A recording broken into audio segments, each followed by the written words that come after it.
जब आपकी जवानी चल रही थी तो बिहारी शब्द एक गाली बन गया था। बिहारी कहते ही लोग चिढ़ जाते थे, बिहारी है। नक्सलवाद अपने चरम पर, बिहार के लिए वह संक्रमण का काल। पूरे वैश्विक स्तर पर देखें तो पूंजी की महत्ता स्थापित हो चुकी थी 90 तक आते पूंजी को आकर्षित करने की एक दौर सी चल पड़ी थी। क्यों हम पिछड़ते चले गए और दूसरे राज्य क्यों आ गए? तो इसमें दो चीज है। 1990 से 1999 एक दशक की ही बात करते हैं। बिहार की औसत विकास दर, क्या प्रशासनिक कमजोरियां, भ्रष्टाचार और नीतिगत असफलता इसके कारण है? बचपन में देखा कि मुख्यमंत्री हमारे पास आए तो पढ़े लिखे नहीं थे। जब राबड़ी देवी का दौर हुआ लालू यादव के पास, चर्चा से चल पड़ती है कि पढ़ाई लिखाई का क्या ही महत्व है, मुख्यमंत्री तो बन ही सकते हो। मतलब बिहार एक मजाक बन गया, मजाक बन गया। इसलिए जो उद्योगपति थे, निवेशक थे, उन्होंने बिहार की ओर से मुंह मोड़ लिया। जितने दिनों तक लालू जी और राबड़ी जी का शासन रहा, उस दौर में करीब 7 साल ऐसे रहे जो real economic growth rate negative में रहा। आपने अपहरण उद्योग और तबादला उद्योग को जरूर देखा और सुना होगा। कहीं जा रहे हैं, आ रहे हैं तो पिताजी के मन में चिंता होती थी कहीं किडनैप न हो जाए, कहीं किडनैप न हो जाए। तो हमें बताया जाता था कि अगर पकड़े गए हो तो इस तरीके से तुमको कोशिश करनी है निकलने की। जी, कि 1990 तक बिहार तो उड़ीसा से आगे थे। सिर्फ 10 साल में बिहार इतना पिछड़ा कैसे पिछड़ा? यदि नेतृत्व शक्ति, ईमानदार और दूरदर्शी होता तो बिहार की कहानी अलग होती। वह ऐसा गोल्डन एरा है जिसमें आपको डबल डिजिट ही नहीं, मार्केट प्राइस में तो 20% से एबव के भी ग्रोथ किसी साल में दर्ज किए गए। नीतियां बनाई गई कि कोई भी व्यवस्था अगर चलानी है तो उसके लिए राज्य स्तर पर अपनी एक नीति होनी चाहिए। आलू बालू लालू कहा जाता था, यही तो बच गया। हम 2005 से 2025 की बात करें, जो पिछले 2 दशक हैं, तो आपने बिहार की अर्थव्यवस्था में क्या चेंजेस देखे? अगर 90 के दशक में एक हीलिंग टच वहाँ दिया होता तो शायद झारखंड हो सकता था। विपक्ष कहता है बिहार पिछड़ रहा है, बिहार में महाजंगल राज है, बदलाव की जरूरत है। आपके यहाँ भी सुनते रहते हैं और कई बार हम यह भी सुनते हैं कि कई उद्योग धंधे बंद हो गए। शासन व्यवस्था है, उसको आप जिम्मेवार ठहरा सकते हैं। बाहर से तकनीक क्यों नहीं आ रही है? क्योंकि वह तकनीक और उसमें जो खर्च है वह सुरक्षित अगर नहीं होगा तो लोग नहीं लेकर के आएंगे। बिहार को लेकर एक परसेप्शन बना दिया गया है, नो इंडस्ट्री स्टेट। आगे यह इंडस्ट्रियल स्टेट भी बन सकता है क्योंकि पानी हमारे पास है। 2047 तक भारत को एक विकसित राष्ट्र बनाना है तो उसका रास्ता, या तो आपने मोदी की बात कर दी। तो आरोप यह लगता है वर्तमान सरकार पर, जो मौजूदा में केंद्र सरकार है, कि अडानी को ज्यादा लाभ। अडानी बिहार आ रहे हैं, अडानी ही क्यों आ रहे हैं? और बिहार सरकार ने 1 रुपए की लीज पर क्यों जमीन दे दी? एरिस्टो फार्मा के किंग महेंद्र, अल्केम फार्मा के संपदा सिंह और वेदांता के अनिल अग्रवाल, ये देश में बड़े हो गए, दुनिया में बड़े हो गए, लेकिन इन्होंने बिहार में फैक्ट्री लगाने की हिम्मत नहीं की। कि 1 रुपए में आपने लीज में दिया, लेकिन लीज में जो लागत मूल्य को कैसे हम कम करें, प्रतिस्पर्धी बाजार में अपने पास कैसे हम आकर्षित करें, उसके लिए सभी राज्य करते रहे हैं। विपक्ष आरोप लगा रहा है लीज पर जमीन, 1 रुपए की लीज पर जमीन, पर्यावरण का संकट, इतनी बड़ी संख्या में पेड़ काटे जाएंगे। इस मुद्दे को जब हम गौर से अगर देखते हैं तो इसमें अडानी शब्द का महत्व अधिक हो जाता है। क्या अन्य राज्यों में अडानी नहीं है? पूंजी आ रही है तो केवल एक शब्द के लिए उसका विरोध होना आवश्यक नहीं है। एक निवेश अपने साथ बहुत सारे निवेश को लाता भी है और दूसरे निवेशकों को बताता भी है कि अच्छा यहाँ आप जा सकते हैं। तो एक बार जब फैसला हो गया कि यह प्लांट वहाँ स्थापित होगा, अब उसको रोकना आसान नहीं। नमस्कार, मेरा नाम ज्ञानेश्वर है और आपने देखना शुरू किया है लाइव सिटीज का पॉडकास्ट। देखिए, मैं बिहारी हूं, गर्व से बिहारी हूं और बिहारी होने का स्वाभिमान भी है। जहां कहीं जाता हूं बिहार की पहचान नहीं छुपाता हूं। बिहार के पिछड़ेपन के दंश को भी झेला है, बिहार में कथित जंगल राज को भी देखा है और बिहार के वर्तमान को भी देखा। इसलिए मन में कभी कभी कसक होती है और मन में उल्लास भी आता है। कसक इस बात की कि हम पीछे क्यों हैं, उल्लास इस बात का कि हम आगे जा सकते हैं। रास्ता है, लेकिन यह रास्ता तय कैसे हो? और हम पिछड़े क्यों रहे, क्यों पिछड़ते चले गए और भविष्य क्या है हमारा? तो हम तो अपने अनुभवों को आपके साथ साझा करते ही रहते हैं, लेकिन आज लगा कि किसी विशेषज्ञ से बात करें जिन्होंने बिहार को देखा है, जिन्होंने भारत के विकास को देखा है। तो हमने बुलाया आज के पॉडकास्ट के लिए डॉक्टर सुधांशु कुमार को। बहुत बहुत स्वागत है सुधांशु जी। डॉक्टर सुधांशु कुमार जी बिहार के ही हैं और इन्होंने आईआईएम लखनऊ में, आईआईएम बोधगया में अध्यापन कार्य किया है। अर्थशास्त्र के जानकार हैं, पिछड़ेपन के कारणों को समझते हैं, विकास की राह को देखते हैं और बिहार के ही रहने वाले हैं। जब हमने इन्हें बुलाया तो सबसे पहले हमने जाना कि इनका जन्म कब हुआ, डॉक्टर सुधांशु कुमार जी का। तो इन्होंने बताया 1983, मतलब आज यह 42 साल के हैं। हमने क्यों पूछा कि आपका जन्म कब, तो 1983 जैसे ही इन्होंने बताया, इसका अर्थ निकला कि यह कांग्रेस के राज में जन्मे और जब बिहार में लालू यादव आए तब यह 7 साल के थे, बचपन।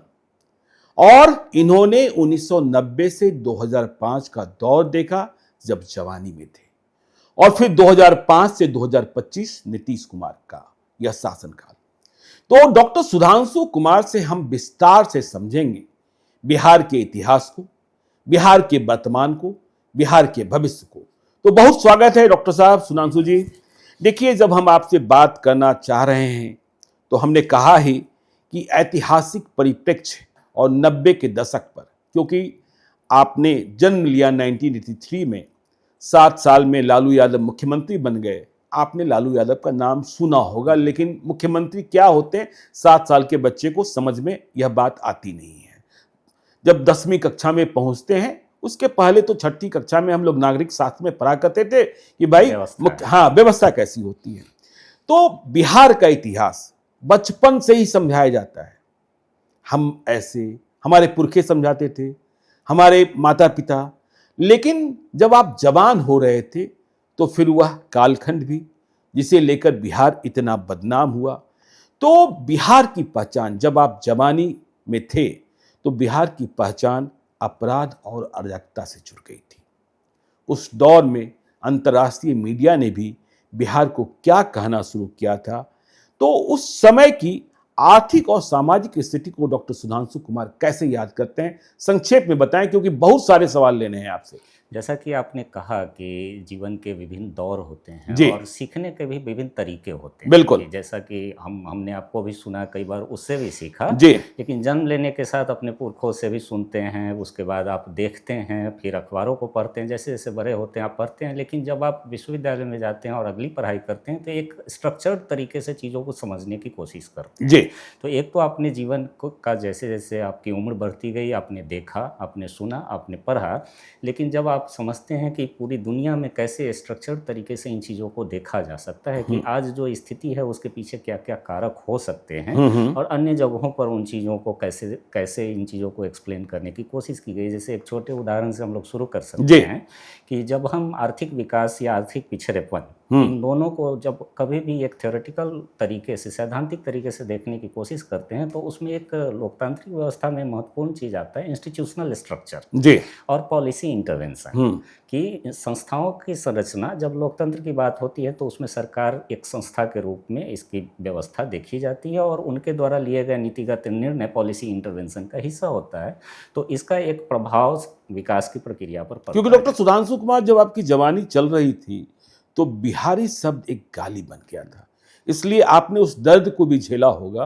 तो आप तो अर्थशास्त्र के आंकड़े को समझा ही रहे हैं, उस तजुर्बे को और उस कड़वे अनुभव को, जब बिहारी होना अपमान था और बिहारी कहते ही लोग चिढ़ जाते थे बिहारी है, क्योंकि हाईकोर्ट टिप्पणी कर रहा था कि हम जंगल राज में रह रहे हैं। तो जब इस तरह की बात होती है, क्योंकि हाईकोर्ट अपनी न्यायिक व्यवस्था की अपनी एक प्रतिष्ठा है और जैसा कि आपने कहा अंतर्राष्ट्रीय मीडिया ने एक शब्द का प्रयोग किया कि आर्मपिट ऑफ इंडिया। बिल्कुल। तो जब आप बाहर की ओर पढ़ने जाते, जैसे हमारी भी पढ़ाई हुई मुंबई में, तो हम पढ़ने के लिए गए थे। यह वह दौर था जिस समय मन से और बिहारियों को लेकर के और कोई रेहड़ी वाले हो, कम इनकम वाले लोग हैं, उनके ऊपर हमले हुआ करते थे। हालांकि हम लोग सुरक्षित थे क्योंकि वो आरबीआई का कैंपस हुआ करता, तो आप सुरक्षित है, लेकिन अपने ही यहाँ के लोगों से जुड़ी हुई खबरें बनती हैं तो कई तरह के प्रश्न स्वाभाविक रूप से उठ करके आते हैं कि जिनके ऊपर यह प्रतिक्रिया हो रही है वह किन कारणों से हो रही है। जैसा आपने कहा कि बिहारी शब्द एक सम्मान के रूप में न लेकर के किसी के लिए अपमान की बात बन जाए, गाली की बात बन जाए, तो उसके पीछे के अर्थशास्त्र को समझना बड़ा ही आवश्यक होता है ताकि आने वाले समय में ये चीज़ें फिर से दोहराई न जा जाए और उसमें सुधार भी हो सके। जी। तो आपने कहा कि देखिए उस दौर में क्या स्थिति थी, लेकिन आपको क्या लगा कि हम 1990 से 2005 के बीच की बात करें या 1990 से 1999 एक दशक की ही बात करते हैं, बिहार की औसत विकास दर को आपने किस रूप से विश्लेषित किया देश के बाकी राज्यों की तुलना में, क्योंकि बाकी राज्यों ने आर्थिक उदारीकरण का फायदा उठाया और बिहार इसमें पीछे रह गया। क्या प्रशासनिक कमजोरियां, भ्रष्टाचार और नीतिगत असफलता इसके कारण रहे? बड़ा ही सुंदर जी। प्रश्न आपने किया है कि जी। यह वह दौर था जो पूरे अंतर्राष्ट्रीय परिदृश्य को देखे फिर देश में आएंगे और उस देश के भीतर ही यह राज्य है। तो वह एक ट्रांजिशन का फेज था, एक परिवर्तन का दौर था और बिहार के लिए वह संक्रमण का काल रहा। कैसे रहा कि अब पूरे वैश्विक स्तर पर देखें तो पूंजी की महत्ता स्थापित हो चुकी थी 90 तक आते आते। यूएसएसआर का अगले साल जाकर के 91 में जाकर के विघटन हो जाता है, तो एक जो साम्यवादी शक्तियां वो कमजोर हो रही थी और पूंजी की व्यवस्था स्थापित हो रही थी।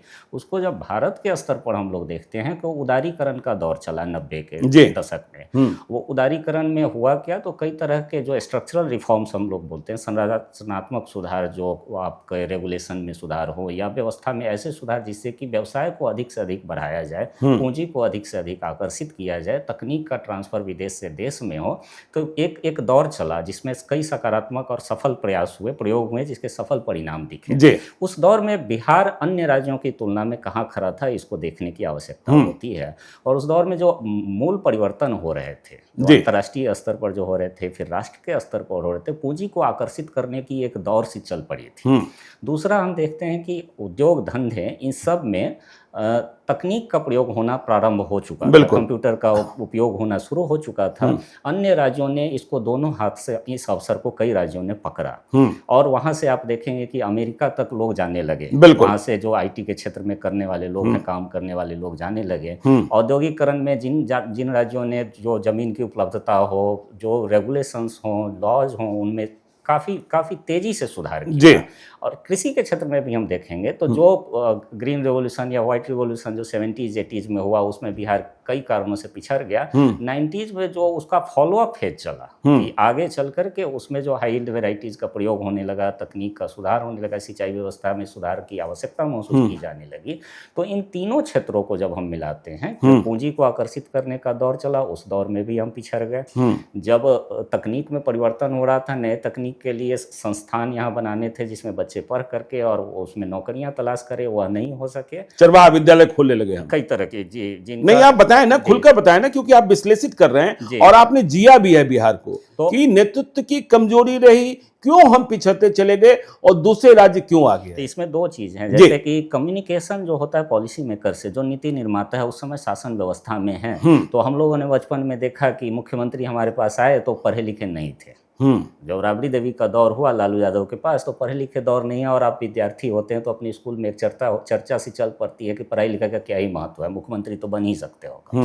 तो यह जो मजाक का स्तर होता है, यह जो संचार होता है, यह आपके विकास को भी प्रभावित करता है, आपके समाज के विकास को भी प्रभावित करता है। और कहीं ना कहीं वही जुड़ करके आपको कभी चरवाहा विद्यालय जैसे प्रयोग में दिखेंगे, या हास्य विनोद जो नीतिगत स्तर पर होने वाले होंगे।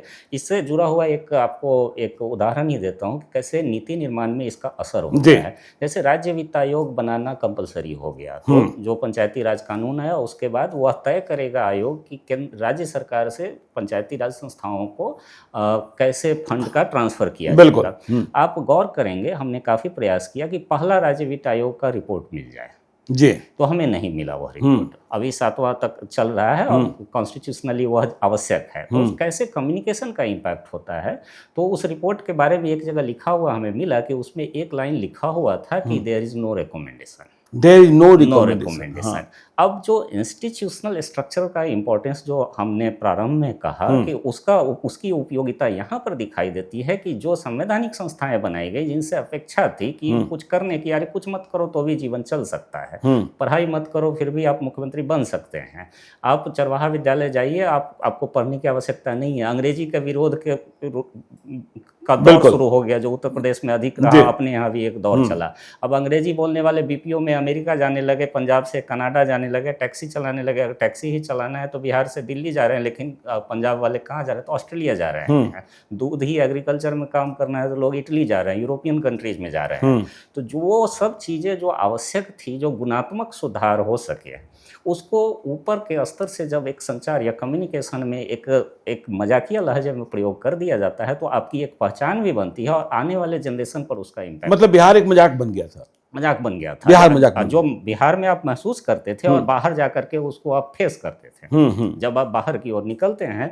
तो कोशिश हमारी ये होती थी कि हमें बिहारी शब्द से बचा जाए। किसी तरह हमारे वार्तालाप ऐसे हों जो बिहार की चर्चा न हो। और वह आज भी देखें, जैसे आज हम जो हैं वो 20 साल पहले का निवेश है, हमारे माता पिता, हमारे समाज का जो निवेश है उसका प्रयास है। हम बाहर गए, पढ़ करके आए, यहाँ जो भी व्यवस्था है आज हम जो कर रहे हैं उसका असर 20 साल बाद दिखेगा। 20 साल बाद तो कई बार जो संस्थाओं का, इंस्टीट्यूशंस में जो पॉलिसी इंटरवेंशंस का अगर सही तरीके से प्रयोग नहीं हो पाता है तो वो शिक्षा व्यवस्था में दिख रहा है। तो आपको लगता है कि जो हमारा नेतृत्व गड़बड़ हुआ या मजाक का पात्र बन गया, इसलिए जो उद्योगपति थे, निवेशक थे, उन्होंने बिहार की ओर से मुंह मोड़ लिया कि भाई इस राज्य में जब कुछ विकास की बातें ही नहीं होनी है, चरवाहा विद्यालय ही खुलना है या सब कुछ हल्के फुल्के तरीके से शासन व्यवस्था को कायम रखना है, तो यहाँ फिर क्यों जाना है? तो यहाँ पर जब पूंजी आकर्षण का दौर चला, और पूंजी एक गंभीर चीज है, कोई भी व्यक्ति अपनी पूंजी लगाता है या कोई भी व्यक्ति नए तकनीक लेकर के आता है। वह तकनीक हो सकता है कि टेक्नोलॉजी किसी चीज को बनाने का हो या उसके प्रबंधन को भी,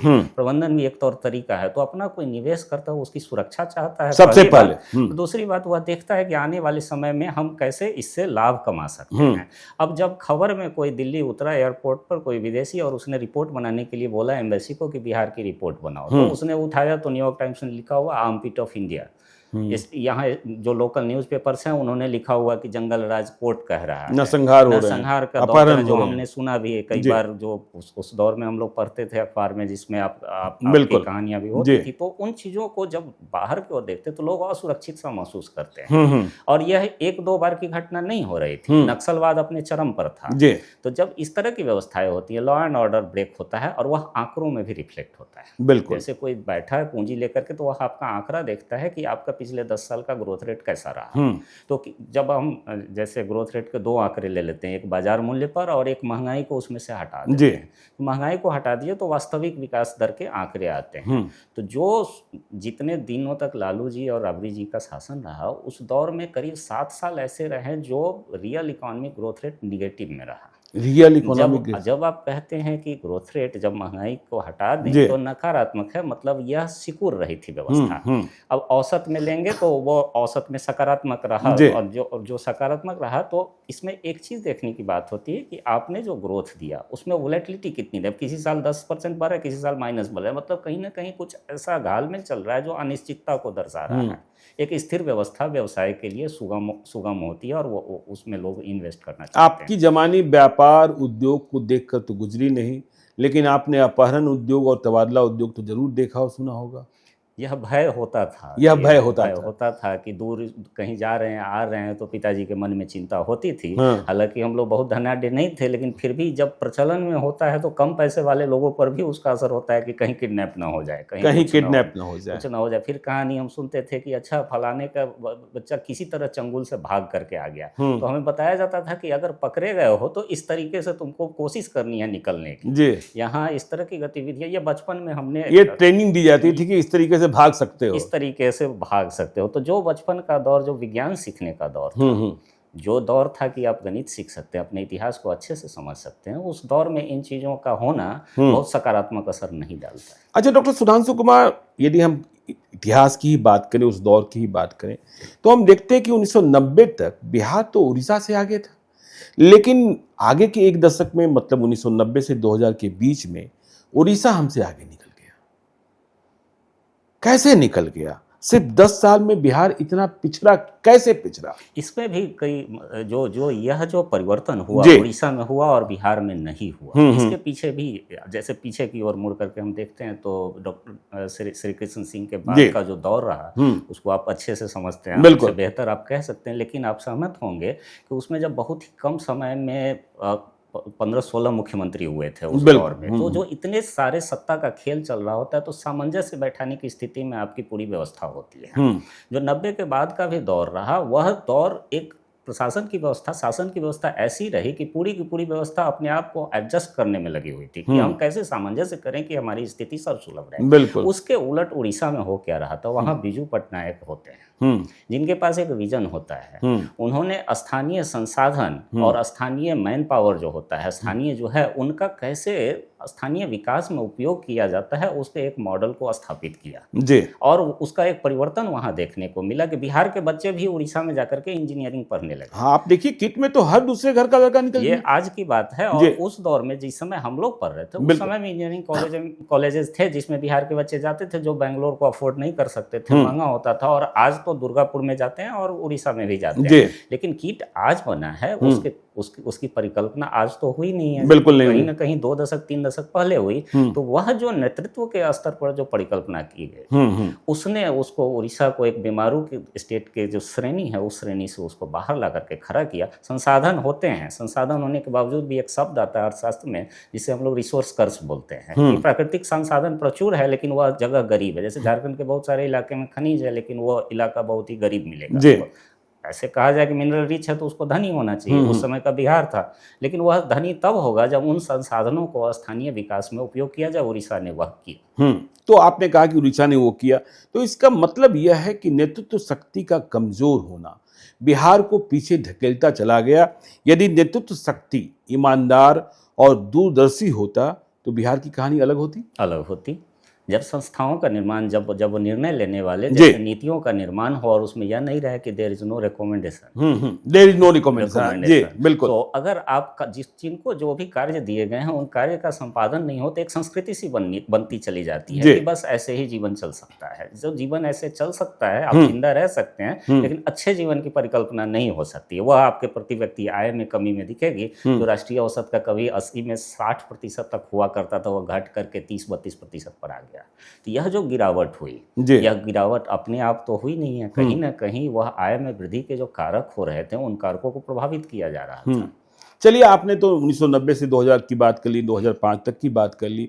हम 2005 से 2025 की बात करें, जो पिछले 2 दशक हैं, तो आपने बिहार की अर्थव्यवस्था में क्या चेंजेस देखे और इसमें जो मौजूदा सरकार है जिसे नीतीश कुमार लीड कर रहे हैं, उनकी नीतियों की क्या भूमिका आप इंगित करते हैं और पहचानते हैं, जिससे कुछ यह दिखता हो कि नहीं हम आगे जा सकते हैं? जो जैसे विकास के आंकड़ों से ही हम लोग शुरुआत करते हैं, तो औसत विकास दर ही अगर ले लें कि जो 3.8% था, जिसमें हम महंगाई को हटा देते हैं, जो रियल जो ग्रोथ है जिसको हम कहते हैं, तो अगर लालू जी और नीतीश जी के दौर में वह 3.8% था, तो उससे पिछले दशक में क्या था और आगे के दशक में क्या है? हाँ, उससे पिछले एक दशक में 4.4% था। वह घटा आगे चल करके, जो 16 साल का था, जिसमें 7 साल जो अर्थव्यवस्था में सिकुड़ाव हुआ, और आगे चल करके जो औसत है उसके बाद वह 7.8% था। अच्छा। तो 3.8 के तुलना में अगर 7.8% की वृद्धि हो रही है तो यह एक काफी सरकार का काम दिखा रहा है, काफी अच्छा। और इसमें भी कई फेजेज होंगे जिसको आपने भी देखा होगा और एनालाइज किया होगा। कई फेज है, कुछ फेज में काफी अच्छा विकास दिखा। हाँ, लोग कहते हैं 2005 से 2010 गोल्डन एरा है। और वह ऐसा गोल्डन एरा है जिसमें आप डबल डिजिट ही नहीं, मार्केट प्राइस में तो 20% से अबव के भी ग्रोथ किसी साल में दर्ज किए गए हैं, जो अपने आप में एक अपने आप में माइलस्टोन है। तो समय के साथ जो यह विकास के दर प्राप्त हुए हैं, या आप निवेश के ही टर्म में ले लें पिछले कुछ सालों से, तो इनके पीछे कहीं ना कहीं नीतिगत प्रयास और सरकार की स्थिरता का भी योगदान रहा है। स्थिरता का भी योगदान रहा है। तो आप नीतिगत प्रयास आप कहेंगे तो विभिन्न क्षेत्र में विकास की योजनाएं बनाई गई।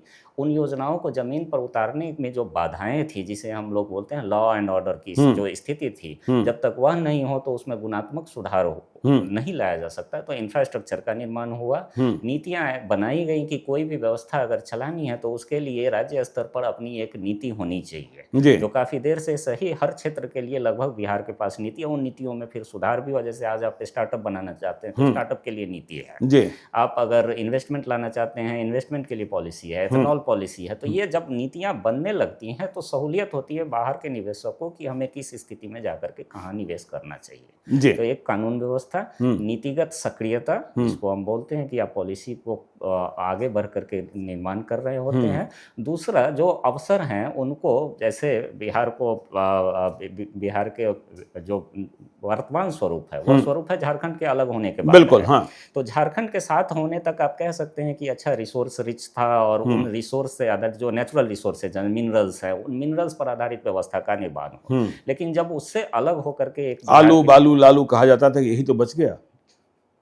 तो इसमें भी एक कहानी है जिसमें जी। आप सहमत होंगे कि जैसे झारखंड के 90 के दशक के आसपास वह जो झारखंड का मुक्ति आंदोलन है, वो जी, अपने आप बिल्कुल। में बहुत अपना एक विस्तृत स्वरूप धारण कर रहा था। लेकिन जब हम महाराष्ट्र में देखते हैं उधर जाकर के, तो वहाँ भी विदर्भ राज्य बनाने की एक चर्चा चली। जी। लेकिन जो एक हीलिंग टच होता है, अगर 90 के दशक में एक हीलिंग टच वहाँ दिया होता तो शायद झारखंड हो सकता था। एक ऐसी संभावना थी कि एक बिहार अपने स्वरूप में होता जो हमें विदर्भ दिखता है महाराष्ट्र के साथ जुड़ा हुआ बिल्कुल है। लेकिन अब जो व्यवस्था बन गई, उस व्यवस्था में बिहार की संभावनाएं जिन जिन क्षेत्रों में हैं, जैसे कृषि के क्षेत्र में ही ले लें कि 90 के दशक में 40 था, और अर्थव्यवस्था का जैसे जैसे विकास होता है, हम सब सहमत हैं इस बात से कि सेवा क्षेत्र का योगदान सबसे अधिक होता है। फिर उसके बाद द्वितीय क्षेत्र होता है जिसमें मैन्युफैक्चरिंग और कंस्ट्रक्शन होता है, और प्राथमिक क्षेत्र जिसमें एग्रीकल्चर और एलाइड सेक्टर्स होते हैं। तो अब समय के साथ प्राथमिक क्षेत्र का शेयर कम हुआ है, क्योंकि एक अच्छा संकेत है।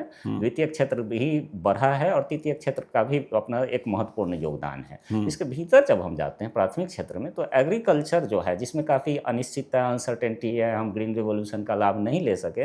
लेकिन जो अलाइड सेक्टर है, लाइव स्टॉक्स, बिल्कुल, उसका जीएसडीपी में कंट्रीब्यूशन 6% तक बढ़ करके आज हो गया है। फिशिंग एंड एक्वाकल्चर जो है, उसका ग्रोथ रेट अगर आप देखेंगे तो इस वर्ष डबल डिजिट में उसका ग्रोथ रेट है। तो यह दिखा रहा है कि डाइवर्सिफाइड होकर के कैसे ग्रामीण अर्थव्यवस्था में भी जो लोग जुड़े हुए हैं वो अपनी आमदनी को बढ़ा रहे हैं, और इसमें नीतिगत स्तर से भी सहयोग मिल रहा है। दूसरा, आपने कहा कि जो वर्तमान आंकड़े आ रहे हैं, जो ग्रोथ रेट के आंकड़े आ रहे हैं, वो काफी अच्छे आंकड़े हैं। बिल्कुल, इनको कैसे हम एक्सप्लेन कर सकते हैं?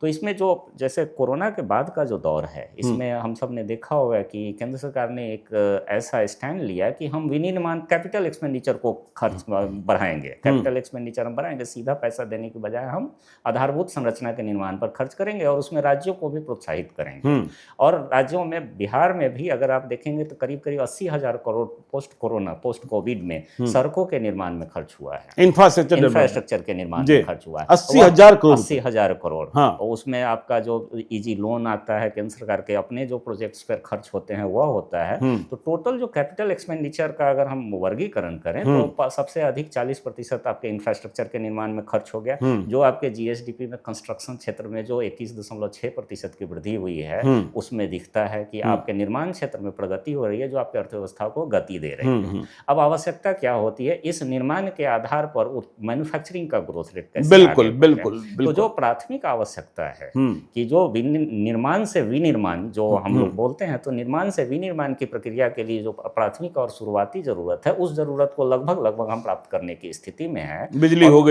हो गई, सड़कें हो गई। दूसरा जो कैपिटल एक्सपेंडिचर का मेजर जो आपका रहा है, वो रहा है रिन्यूएबल एनर्जी सेक्टर में और एनर्जी से रिलेटेड सेक्टर में, जिसमें आपका गैस डिस्ट्रीब्यूशन पाइपलाइंस लग रहे हैं। अब उसका इलेक्ट्रिसिटी, वाटर सप्लाई, इसका देखिए कंट्रीब्यूशन जीएसडीपी में बढ़ेगा। तो यह नीतिगत स्तर से जो हस्तक्षेप किए जाते हैं, उनका अर्थव्यवस्था के आंकड़ों में रिफ्लेक्शन दिखता है हमें, और वही हमारे फिर लोगों के जीवन में। आप तो अर्थशास्त्र पढ़ाने भी जाते हैं, देश भर में जाते हैं, दुनिया के दूसरे देशों में भी जाते हैं।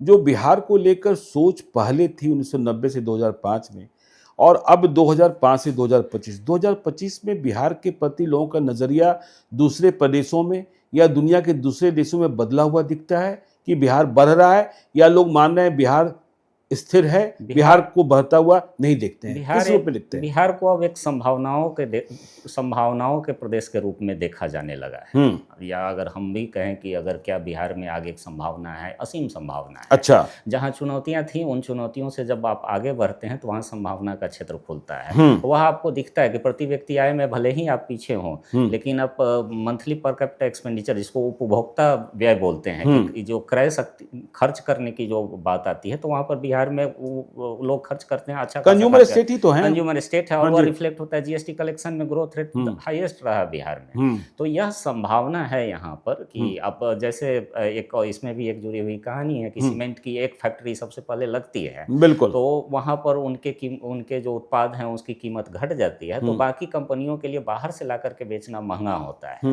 तो एक कंपनी शुरू हो गई तो दूसरी कंपनी भी फॉलो अप में वहाँ आ जाती है। बिल्कुल। तो इस तरह से जो एक व्यवस्था बनती है तो वह राज्य को आगे लेकर के जाती है, और राज्य को लेकर के परसेप्शन में भी काफ़ी सुधार है, और कोई कारण नहीं है कि बिहार आगे नहीं बढ़े। बिहार एक गाली नहीं है अब। बिहार एक गाली नहीं है, और आवश्यकता यही है कि नीतिगत जो पॉलिसी कंटिन्यूटी जिसको बोलते हैं कि एक निश्चित रहे कि हम निवेश करेंगे तो राज्य इस दिशा में जाएगा, हमें सहयोग मिलेगा। आप कह रहे हैं स्थिरता, विपक्ष कहता है बिहार पिछड़ रहा है, बिहार में महाजंगल राज है, बदलाव की जरूरत है, और आप कहते हैं कि उद्योगपति तभी आएंगे जब स्थिरता दिखाई पड़ेगी, नेतृत्व परिवर्तन से फिर खतरा पैदा हो सकता है।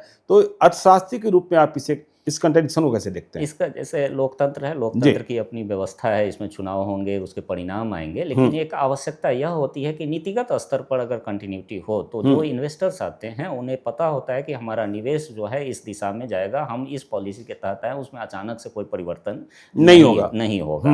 अब नई टेक्नोलॉजी जो हमने पीछे देखा कि जैसे कई बार हम आपके यहाँ भी सुनते रहते हैं, और कई बार हम यह भी सुनते हैं कि कई उद्योग धंधे बंद हो गए। बिल्कुल, वह उद्योग धंधे दो कारणों से बंद हो सकते हैं कि दो प्रमुख कारण उसमें हो कि नई जो बदलती तकनीक है उन तकनीकों को आप अडॉप्ट नहीं कर पाए या अपने पास नहीं ला पाए। दूसरा, स्थानीय स्तर पर आपको इतनी परेशानी हुई कि आपने बेहतर समझा कि आप यहाँ से बाहर चले जाएं। दोनों स्थिति के लिए जो शासन व्यवस्था है उसको आप जिम्मेवार ठहरा सकते हैं। बाहर से तकनीक क्यों नहीं आ रही, क्योंकि वह तकनीक और उसमें जो खर्च है वह सुरक्षित अगर नहीं होगा तो लोग नहीं लेकर के आएंगे। चाहे कोई भी, या आपके चीनी मिल के बंद होने की कहानी हो या अन्य उद्योग धंधों की कहानी हो, और कुछ लगने के जैसे एथेनॉल के प्लांट्स लगे हैं, काफ़ी निवेश हुआ है, काफ़ी सब्सिडी भी मिली है। इन सब के बावजूद अगर प्लांट्स चल रहे हैं तो स्थानीय जो रॉ मटेरियल्स है, कच्चे उत्पाद हैं, उसका उनमें उपयोग हो रहा है, स्थानीय लोगों को अपनी चीज़ों की कीमत मिल रही है, तो नए नए अवसर उसमें उत्पन्न होते हैं और नई संभावनाएं बनती है। नीतिगत सतर्कता रहने से इन चीज़ों में उत्साह मिलता है। बिहार को लेकर एक परसेप्शन बना दिया गया है, नो इंडस्ट्री स्टेट। क्या आपको लगता है कि बिहार आज जिस अवस्था में है या जिस तरीके से आगे बढ़ने की जद्दोजहद कर रहा है, आगे यह इंडस्ट्रियल स्टेट भी बन सकता है? क्योंकि पानी हमारे पास है और कई प्रदेशों के पास अब पानी नहीं है, और बेहतर ट्रांसपोर्टेशन हो गया, इंफ्रास्ट्रक्चर, बिजली है, सुरक्षा की कोई परेशानी नहीं है। अब जीरो कहीं बिल्कुल नहीं हुआ है, जीरो क्राइम तो कोई भी स्टेट नहीं है। तो क्या आपको लगता है कि नो इंडस्ट्री स्टेट अब इंडस्ट्रियल स्टेट के रूप में आगे बढ़ने के लिए कोई लॉन्चिंग पैड तैयार है? इसको ऐसे देखना चाहिए। जी। जब हम इंडस्ट्री की बात करते हैं तो दो तरह की संभावना है। एक सूक्ष्म और जो MSME जिसको बोलते हैं, जी, बिल्कुल, स्मॉल मीडियम इंटरप्राइज, उसमें असीम संभावना है राज्य में। हाँ, लेकिन साथ ही साथ एक परसेप्शन की बात होती है कि बड़े निवेश नहीं आ रहे हैं। बिल्कुल, लेकिन वह अब निवेश आने लगे हैं। अगर आपके पास 3 सीमेंट के ऑपरेशनल फैक्ट्री चल रहे हैं, अगर आपके पास इथेनॉल प्लांट्स चल रहे हैं, तो यह बड़े निवेश पर ही आधारित हैं। चाहे वो बैंकर्स ने उसमें पैसे लगाए हों या इंडस्ट्रियलिस्ट ने पैसे लगाए हों, लेकिन उन पैसों से अगर लाभ की संभावना है तभी वह रोजगार के अवसर यहाँ पर उत्पन्न कर रहे हैं।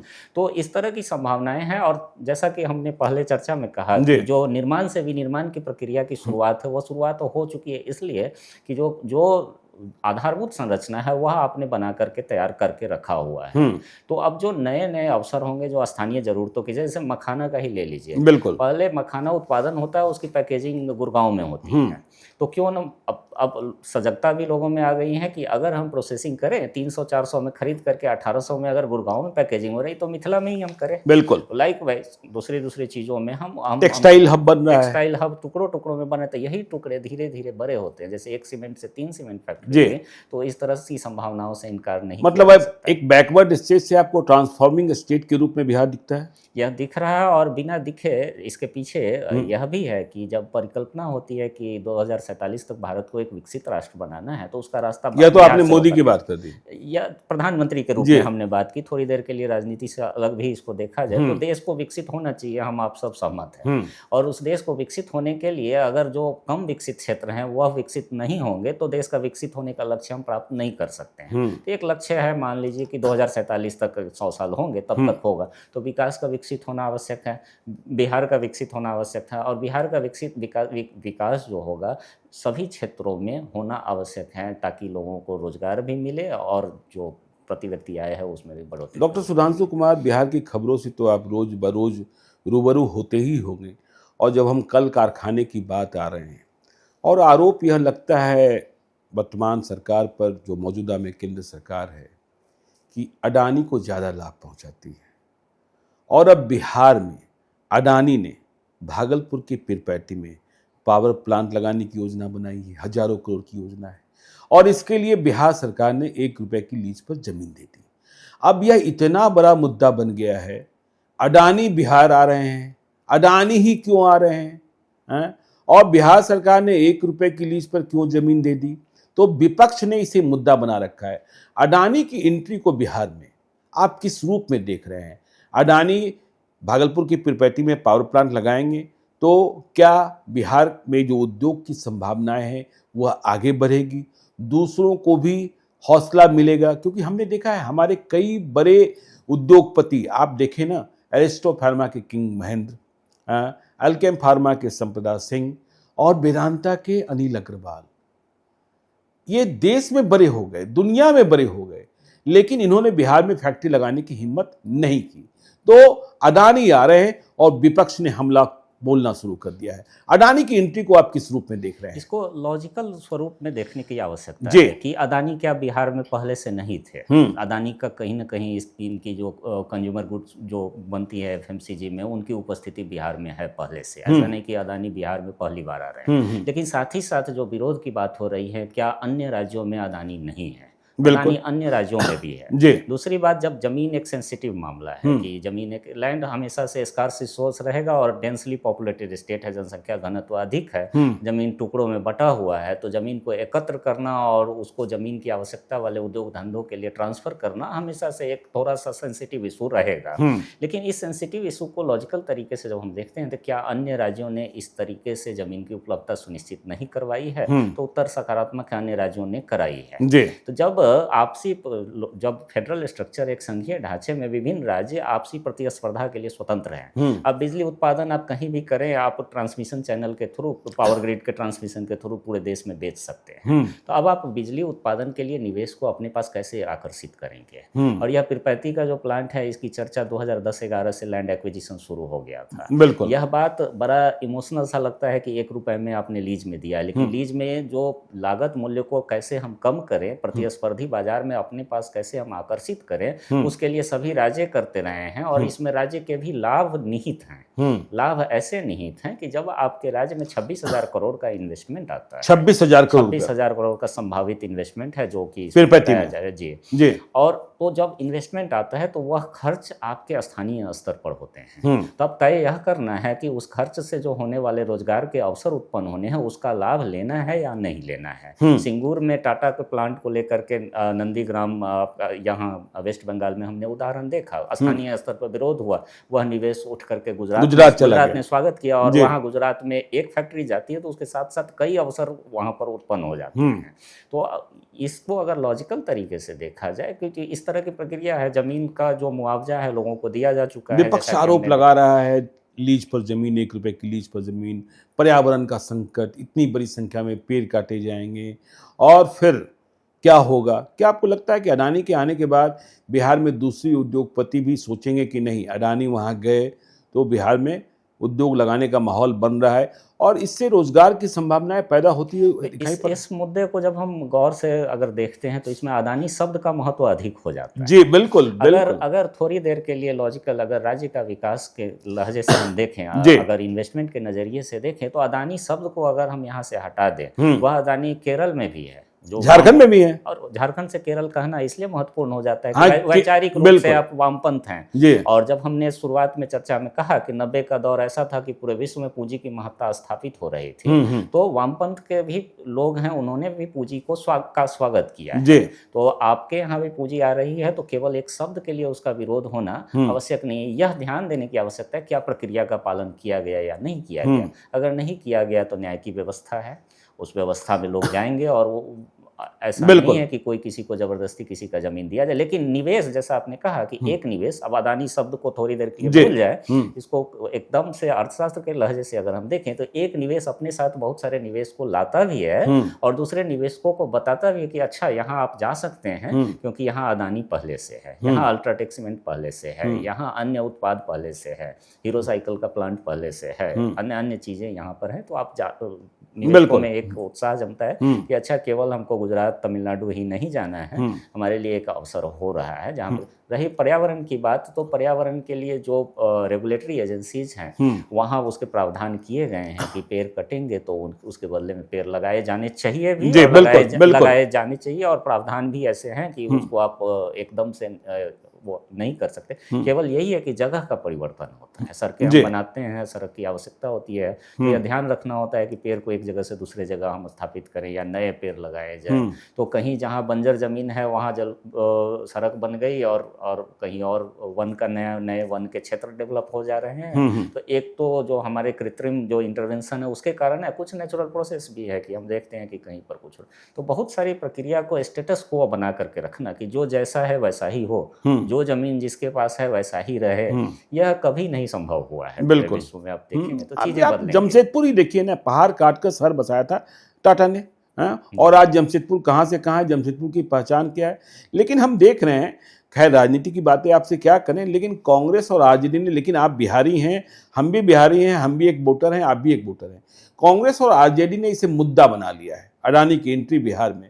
तो क्या आपको लगता है कि यदि इसे राजनीतिक मुद्दा बना दिया गया और इस पावर प्लांट को रोकने की कोशिश की गई, तो जो दूसरे निवेशक बिहार में आने के बारे में सोच रहे होंगे वे फिर से रुक जाएंगे, ठहर जाएंगे, और यह फिर से बिहार को पीछे ले जाएगा, एक संशय का माहौल पैदा कर देगा? ऐसा होना नहीं चाहिए। जैसे जैसे व्यवस्थाएं अब बिहार, जैसा कि हम लोगों ने कहा कि एक संभावनाओं का प्रदेश है, तो न तो लोगों ने भी स्वीकार किया है कि हमें अगर यहाँ रोजगार के अवसर तलाशने तो बड़े निवेश लाने होंगे। वह निवेश आप टुकड़े टुकड़े में अलग अलग जगह स्थापित करिए, या एक बड़े पॉकेट में बड़े निवेश जैसी आवश्यकता हो उसके हिसाब से करें। तो जहाँ संभावनाएं परिवर्तित हो रही हैं, रियलाइज हो रही हैं, जमीनी स्तर पर उतर रही हैं, अब उसको रोकना आसान नहीं है, आसान नहीं। अब बिहार आगे निकल चुका है। लेकिन पॉलिटिकल बवंडर बहुत है डॉक्टर सुधांशु कुमार, इससे कैसे एनडीए सरकार निपटेगी? क्या आपको लगता है कि नीतीश कुमार निपट लेंगे? नीतीश कुमार इतने स्ट्रांग हैं अब भी कि नहीं, हमने जो फैसला किया है वह राज्य हित में है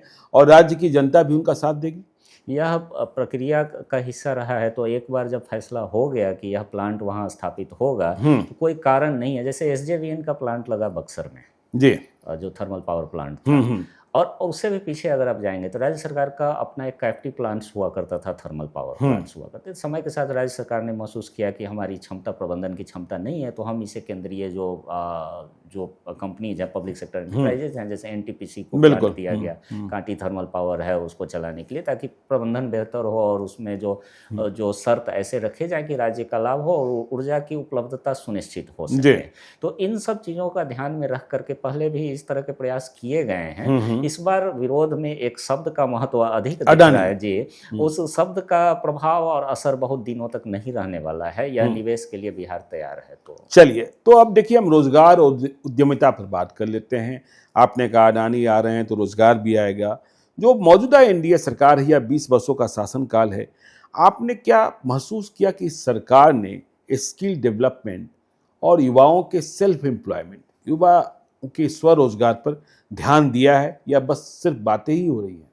शुरुआत बातों से ही होती है। शुरुआत बातों से ही होती है जी। एक परिकल्पना होती है कि एक दौर देखा जहाँ पे आपने कहा कि चरवाहा विद्यालय की परिकल्पना थी, या अंग्रेजी नहीं पढ़ने की, अंग्रेजी का विरोध हुआ कि अंग्रेजी नहीं, या सड़कें बन जाएंगी तो उससे आपको क्या फायदा होगा, कहीं गोलियां लग रही हैं तो हमको क्या फायदा है मुख्यमंत्री के रूप में वहां जाने से। अगर इस तरह के टुकड़े टुकड़े में सोच होती है तो आगे विकास रुक जाता है। परिकल्पना हुई कि स्किल सेट की रिक्वायरमेंट है, जैसा कि हम लोगों लोगों ने चर्चा में यह देखा कि पलायन यहाँ से हो रहा है, हमने यहाँ से लेबर फोर्स को बाहर भेजा, मजदूर यहाँ से बाहर गए, वह खेती बाड़ी करने के लिए पंजाब में गए, या कपड़े के फैक्ट्री में काम करने के लिए सूरत गए, या कोयम्बटूर में गए कहीं, या निर्माण में स्ट्रक्चर में काम करने के लिए, भवन निर्माण में काम करने के लिए गए। तो आवश्यकता यह महसूस की जाती है कि अच्छा वहाँ गए, अगर वहाँ पे कलर पेंट करना हम सीख लिए होते तो हमारी आय बढ़ जाती। वहाँ जा करके हम 2 साल सीखते हैं। इस चीज को रियलाइज किया गया। एक कारपेंटर है या बढ़ई है, वो जा करके वहाँ काम करता है तो पहले वहाँ जा करके मैकेनिकल औजार्स खरीदता है, यहाँ आरी चलाया वहाँ चलाया, तो जो वहाँ जा करके जो सीखने में समय लगता है। या एक IT प्रोफेशनल है, अब देखेंगे इसमें आगे एक चीज जोड़ सकते हैं हम लोग कि डिग्री इन्फ्लेशन का समय आ गया है। हाँ बिल्कुल। या जो कार्य 10वीं तक पढ़ करके हो जा रहा था, लोग की उपलब्धता बढ़ गई, तो अब +2 चाहिए, +2 के लिए ग्रेजुएशन वाले लोग, तो इसको बोलते हैं डिग्री इन्फ्लेशन। मतलब डिग्री, अब आपने MBA कर लिया तो वह सफिशिएंट नहीं है, आपने BTech कर लिया वह सफिशिएंट नहीं है, आपको कुछ अतिरिक्त सर्टिफिकेट कोर्सेज करने हैं। सर्टिफिकेट कोर्सेज होते क्या है, वो आपके स्किल सेट को एनहांस करने के लिए आवश्यक है। जैसे हमने 4 साल का इंजीनियरिंग कर लिया कंप्यूटर साइंस का, उस दौर में AI नहीं था, आज AI का दौर आ गया, तो हमें वह स्किल एक्वायर करने की आवश्यकता है। इसकी शुरुआत कहाँ से हुई थी? तो शुरुआत हुई थी कि एक दौर आ रहा है जिसमें सारी नौकरियां चली जाएंगी, सब कुछ हो जाएंगी, लेकिन परिणति कहाँ हुई? तो स्किल सेट इन्हांस करने में हुई। अब उसको जमीनी स्तर पर उतारने में समय लगता है, क्योंकि एक स्थापित मॉडल नहीं है कि स्किल सेट अचानक से जहाँ पे स्वीकार्यता नहीं हो, उस जगह पर इस स्किल एनहांसमेंट के प्रोग्राम्स को कैसे आगे बढ़ाया जाए, इसकी आवश्यकता को नीतिगत स्तर पर महसूस किया गया, चाहे केंद्र सरकार के स्तर पर हो या राज्य सरकार के स्तर पर हो, और उसको आगे बढ़ाने के प्रयास होते हुए दिख रहे हैं। तो आगे बढ़ाने के प्रयास आपको दिख रहे हैं, लेकिन विपक्ष अक्सर कहता है कि बिहार में रोजगार के अवसर सीमित हैं। आप इसे किस तरीके से देखते हैं? आपने कहा कि जाकर उन्होंने वहाँ काम तो सीख लिया, अब लौट कर आएंगे, यही काम करना चाहेंगे, तो रोजगार के अवसर होंगे तब ना। वैसे पसंदीदा लोग, वैसे निवेश करने वाले लोग, तो रोजगार के अवसर सीमित हो जाते हैं, और लोग कहते हैं कि यहाँ रोजगार का मतलब क्या है? रोजगार का मतलब है किसी दुकान में सेल्समैन हो जाओ, हाँ, या कोई दुकान खोल लो, छोटी सी दुकान खोल लो, या फिर पकौड़ा तल लो, जिसको रिटेल ट्रेड बोलते हैं। हाँ जी, रिटेलिंग में आपका जी बिल्कुल। इसमें 2 हिस्सा है, जैसा कि आपने कहा कि विपक्ष ऐसा कह रहा है, तो जो एक थोड़ा सा राजनीतिक है जिसमें आप हमसे ज़्यादा एक्सपर्ट है, तो हम आपसे भी मतलब इस पर विचार देखेंगे कि जो 3 दल हैं, प्रमुख दल हैं, भारतीय जनता पार्टी, जदयू और RJD, लगभग घूम फिर करके सबने शासन किया है। बिल्कुल। तो कोई भी दल यह नहीं कह सकता कि शासन ने यह नहीं किया। सबकी सामूहिक अब जिम्मेवारी सी होती दिख रही है, जो पिछले कुछ सालों में पलायन है तो सामूहिक जिम्मेवारी अब हाँ, है, और कोई बच नहीं सकता, कोई बच नहीं सकते। तो अब यह कहना कि सरकार ने कुछ नहीं किया है, तो आप अब सब लोग सामूहिक रूप से जिम्मेवार हैं, लेकिन जब हम दूसरे पक्ष की ओर देखते हैं तो क्या संभावनाएं बनती हुई दिख रही हैं। तो संभावनाएं, जैसा कि आपने कहा कि बाहर गए और स्किल सेट रहता तो पहले ही बाहर इनकम अधिक होता। यहाँ से पलायन हो रहा है, ठीक है, पलायन अच्छी बात है, बुरी बात है, उस पर परिचर्चा हुई है, लिटरेचर है, इकोनॉमिक थियरी उस पर चर्चा करता है कि पलायन अगर अवसाद के कारण हो रहा है तो दिक्कत है, हमें भोजन नहीं मिल रहा, मुझे जाना पड़ रहा है तो यह दिक्कत है, लेकिन अवसर की तलाश में हम जा रहे हैं, तो हम बाहर गए और बाहर से बहुत कुछ सीख करके आए, बाहर के सिलेबस को पढ़ के आए और चीज़ों को फिर यहाँ देखते हैं तो हो रहा है। लेकिन जब स्किल सेट हम बाहर जा करके सीख रहे हैं, दूसरा यहाँ सीख रहे हैं, तो इन दोनों के बाद जो बाहर चले गए उनके भी मन में एक टिस सी है जो भीड़ में दिखती है, छठ में भीड़ होती है या होली में भीड़ होती है, वो स्वाभाविक सी प्रक्रिया है कि हम घर जाएं और अपना वो, तो उनके लिए रोजगार के अवसर कहाँ से आएंगे? जहाँ निवेश हो,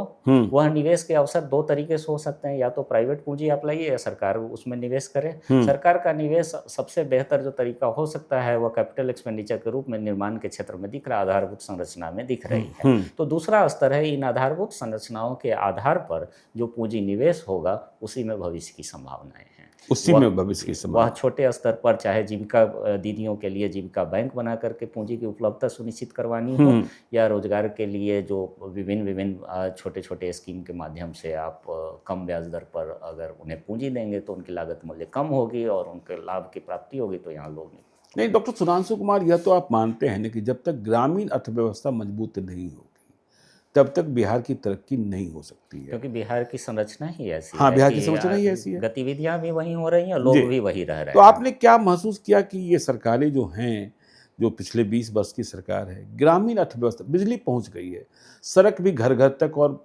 अब तो पानी भी, तो ग्रामीण अर्थव्यवस्था को सुधारने के लिए सरकार ने क्या प्रयास किए और क्या प्रयास किया जाना चाहिए? एक विशेषज्ञ के रूप में अपनी टिप्पणी दें। जैसे हम बिहार की संरचना को अगर देखते जी। हैं तो जैसा कि हम लोगों ने कहा कि अधिकांश आबादी बिहार में रहती है, तो जहाँ जो आबादी जहाँ रहती है वहाँ अगर सारी सुविधाएं मिल जाए तो अपने जीवन स्तर को सुधारने के लिए प्रयास में गुणात्मक बढ़ोतरी कर सकते हैं। तो जो उसके लिए आधारभूत आवश्यकता थी कि सड़कों से कनेक्टिविटी, ग्रामीण सड़कें पक्की हों और 12 महीने वह सड़क नेशनल हाईवे से जुड़ी हुई हो, जहाँ जाना हो सामान की ढुलाई हो या व्यक्ति की ढुलाई हो, तो वह पूरी हो चुकी है। बिजली की उपलब्धता कमोबेश लगातार हर क्षेत्र में दूर सुदूर इलाके तक सुनिश्चित हो चुकी है। तो यह एक आधार जो तैयार कर चुका है कि नई उड़ान आगे चल कर के ग्रामीण अर्थव्यवस्था भी ले सके। आप देखेंगे कि जो जब हम डिमांड की बात देखते हैं तो उपभोक्ता व्यय में ग्रामीण क्षेत्रों में काफ़ी मांग में वृद्धि हुई है। यह मांग में वृद्धि 2 कारण से हो सकती है। वहाँ स्थानीय स्तर पर कुछ गतिविधियाँ हुई हैं जिनके कारण लोग खर्च कर रहे हैं, या यह भी संभव है कि लोग बाहर गए हैं और वहाँ से रेमिटेंस के रूप में पैसे ला रहे हैं और खर्च हो रहे हैं। तो जो खर्च हो रहे हैं उस खर्च को की पूर्ति के लिए जो स्थानीय आवश्यकता जो है स्थानीय स्तर पर भी समय के साथ उत्पादन बढ़ते हुए दिख रहे हैं। और उसमें जो सामूहिक प्रयास की आवश्यकता होती है जो एमएसएमई सेक्टर्स के लिए, उसमें सबसे बड़ी बाधा जो थी वह पूंजी की बाधा थी। और उस पूंजी की बाधा को कई स्तर से दूर करने के जो प्रयास किए जा रहे हैं उसमें नई संभावनाएं दिखती हैं। नई संभावनाएं दिखती हैं। लेकिन बिहार में खेती, किसानी, कृषि में निवेश और तकनीकी सुधारों से किसानों की आय बढ़ाने में कितनी सफलता मिली है या मिल सकती है, क्या मानते हैं आप? पिछले कुछ वर्षों में आप देखेंगे कि जब हम ग्रामीण इलाकों में भी जाते हैं तो जैसे बिहार की जो भौगोलिक संरचना है, उस संरचना में एक ही समय में बाढ़ और सूखा दोनों आता है, जो कि कृषि के लिए बहुत ही फेवरेबल नहीं है। बिल्कुल। तो ऐसी स्थिति में कृषि से जुड़े हुए लोग, जो अधिकांश आबादी अभी भी ग्रामीण इलाकों में रह रही है और उसमें कृषि पर निर्भरता है, छोटे और सीमांत किसान अत्यधिक हैं, तो उनकी सतत आय सुनिश्चित करनी, यहाँ सतत शब्द महत्वपूर्ण हो जाता है कि आय में उतार चढ़ाव बारिश पर अगर निर्भरता है तो अधिक होगी। अगर बिजली उपलब्ध है और सिंचाई की उपलब्धता सुनिश्चित हो रही है तो आपकी आय कंटिन्यूअस रह सकती है। लेकिन साथ ही साथ एग्रीकल्चर के साथ जो सहवर्ती क्षेत्र हैं, जिसमें पशुपालन हो गया, अंडा का उत्पादन हो गया, मछली का उत्पादन हो गया, इन चीज़ों में काफ़ी वृद्धि दर्ज की गई है। दूध उत्पादन में काफ़ी वृद्धि, मशरूम की खेती में हम सबसे टॉप में जा पहुंच चुके हैं। तो इस तरह से जो कृषि से जुड़े हुए अन्य जो डाइवर्सिफिकेशन जिसको बोलते हैं, विविधीकरण जो कृषि का हुआ है, यह कृषि में नई संभावनाओं की ओर लेकर के जा रहा है। लोगों की आय में भी वृद्धि होगी और वह आय जब वृद्धि होती है तो लोग शिक्षा में अपने जीवन स्तर को सुधारने में करते हैं। तो आज जो परिवर्तन हो रहा है उसका असर 2 जनरेशन बाद भी देखने को, 2 जनरेशन बाद, जो आपने कहा कि जो आज लगाएंगे 20 साल के बाद पाएंगे, जो आपने प्रारंभिक संबोधन में कहा था। लेकिन विपक्ष तो हमेशा आरोप यह कर रहा है कि जो विकास है न बिहार में वह सिर्फ शहरों तक सीमित है, शहर में ही दिखता है, बाकी गाँव में चले जाइए तो फिर वही स्थिति है।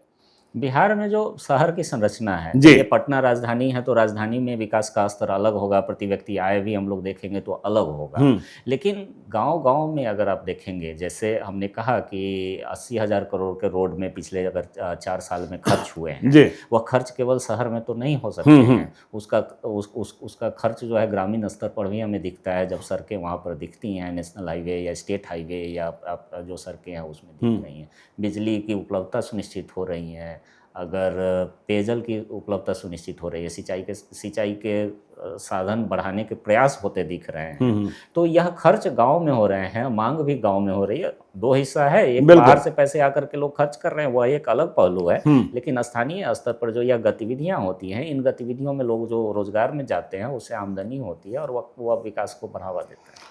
डॉक्टर सुधांशु कुमार, आखिरी सवाल लेते हैं, बहुत लंबा सीजन हो रहा है कि आने वाले 5-10 वर्षों में 2025 में चुनाव भी है, इसका ध्यान रखिएगा, बिहार की अर्थव्यवस्था और औद्योगिक ढांचे को आप कहाँ देखते हैं?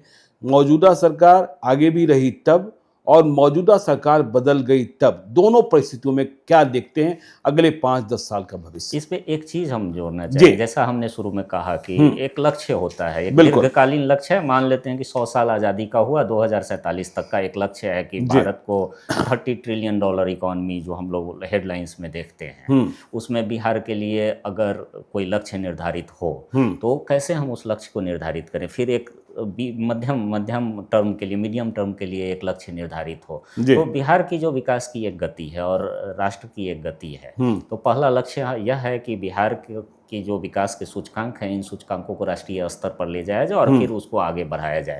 जैसे अगर हम देखेंगे कि जीएसडीपी में राष्ट्रीय स्तर पर जो कंट्रीब्यूशन है वह 3% के आसपास आज है और 2047 तक उसे हमारी आबादी बढ़ करके 10.22% अभी तक जो एस्टिमेट्स हैं उसके हिसाब से पूरे देश की आबादी 16 करोड़ के आसपास हम 2047 में हो जाएंगे। उसका एक सकारात्मक पक्ष आप कह सकते हैं, दूसरा एक चुनौती भी है सकारात्मक पक्ष है कि यह युवा आबादी आपकी अर्थव्यवस्था के लिए एक महत्वपूर्ण रिसोर्स बन सकता है।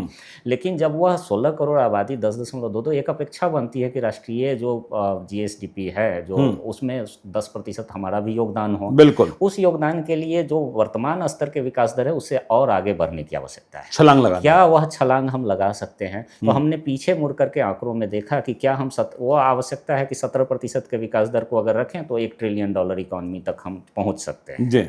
बाजार मूल्य के आधार पर। क्या हम उस लक्ष्य को प्राप्त कर सकते हैं? यह लक्ष्य प्राप्त किया जा सकता है। उस किस आधार पर हम कह रहे हैं कि इस लक्ष्य को प्राप्त किया जा सकता है? बिल्कुल। तो उन लक्ष्यों को आर्थिक विकास के लिए जो आधारभूत आवश्यकता होती है उसको अब हम पार कर चुके हैं। अच्छा। एक परसेप्शन वाली बात जो आपने कहा कि बिहार में निवेश को लेकर के जो बाधा थी और परसेप्शन थी वह भी एक ट्रांजिशन के फेज में हम गुजर रहे हैं और समय के साथ यह बाधा दूर होगी। तो कोई कारण नहीं है, छोटे प्रयासों से भी और बड़े निवेशों से भी बिहार संभावनाओं का प्रदेश है और यह संभावना बिहार को बहुत आगे लेकर के जाएगा जो राष्ट्रीय विकास के लिए आवश्यक भी है और वह होता भी दिख रहा है। तो चलिए देखिए, हम उम्मीदों पर जिंदा रहते हैं, बिहार आगे जा सकता है। डॉक्टर सुधांशु कुमार ये समझाने की कोशिश कर रहे हैं कि बिहार में इंफ्रास्ट्रक्चर डेवलपमेंट का काम हो चुका है और अब बड़े बड़े निवेशक बिहार आने को तैयार हो रहे हैं और इसी कड़ी में अडानी भी बिहार में बड़ा प्लांट लगाने जा रहा है। 26,000 करोड़ रुपयों का निवेश हो रहा है और अडानी में, यदि अडानी का नाम भूल जाइए, 26,000 करोड़ का निवेश है। यदि कोई परेशानी नहीं हुई तो दूसरे निवेशक भी आना चाहेंगे। कुछ कुर्बानियां देनी होती हैं और कुछ सीख प्राप्त करना होता है। कुर्बानियां आप देते हैं तो आप उसका फल भी प्राप्त करते हैं। यदि आपने यहाँ से पेड़ काटा तो दूसरी जगह लगा लीजिए। जमीन की समस्या तो रहती ही रहती है। तो बिहार संभावनाओं का प्रदेश बनता हुआ दिख रहा है। यह संभावनाएं आगे भी जिंदा रहे, इसका प्रयास सभी बिहारियों को करना चाहिए। तो यह पॉडकास्ट आपको कैसा लगा? थोड़ा गंभीर विषय था, राजनीति की बातें नहीं थी, अपराध की बातें नहीं थी। तो अपनी टिप्पणी कमेंट बॉक्स में लिखिएगा और देखते रहिएगा लाइव सिटीज को। यदि अब तक आपने हमारे यूट्यूब चैनल लाइव सिटीज को सब्सक्राइब नहीं किया है तो जरूर कर लीजिएगा और यदि इस वीडियो को आप फेसबुक पेज के माध्यम से देखें तो पेज को लाइक कीजिएगा। हैंडल एक्स पर भी हमें फॉलो कीजिए। धन्यवाद।